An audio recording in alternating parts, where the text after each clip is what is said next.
Alors, vous savez que je dis souvent beaucoup de mal des Marseillais. Encore ce matin, j'ai dû subir pas mal de choses à ce sujet à la radio. Euh, un Marseillais va vous dire, moi, quand quelque chose est écrit, je le lis. Oui. Mais quand il écrit, quand il y a la conjonction ET, est-ce qu'il va dire et? Quand il y a le mot aspect, est-ce qu'il va dire aspect? Non. Donc, il n'est pas dans la cohérence absolue. C'est un compromis. Donc, effectivement, on lui a mal appris, on lui a mal enseigné la langue française au niveau de l'orthophonie. On lui a peut-être enseigné la bonne orthographe, mais pas la bonne orthophonie. Et on en est encore là.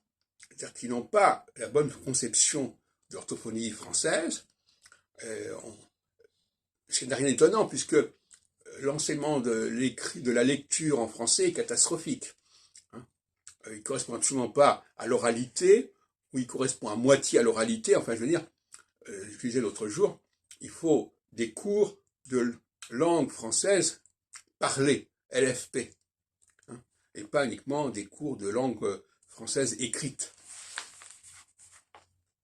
Donc, il est essentiel pour la langue française de se réformer parce que c'est comme cela qu'elle se fera respecter.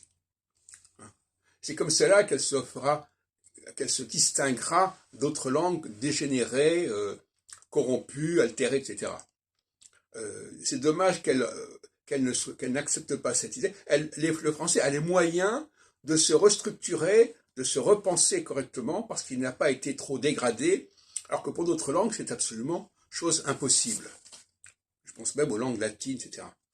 Donc le français est un trésor pour l'humanité, parce que c'est le français qui, à mon avis, a su conserver la bonne orthophonie de l'alphabet latin notamment, et qui a bien su conserver aussi, par la force des choses, la bonne façon de marquer le genre et le nombre.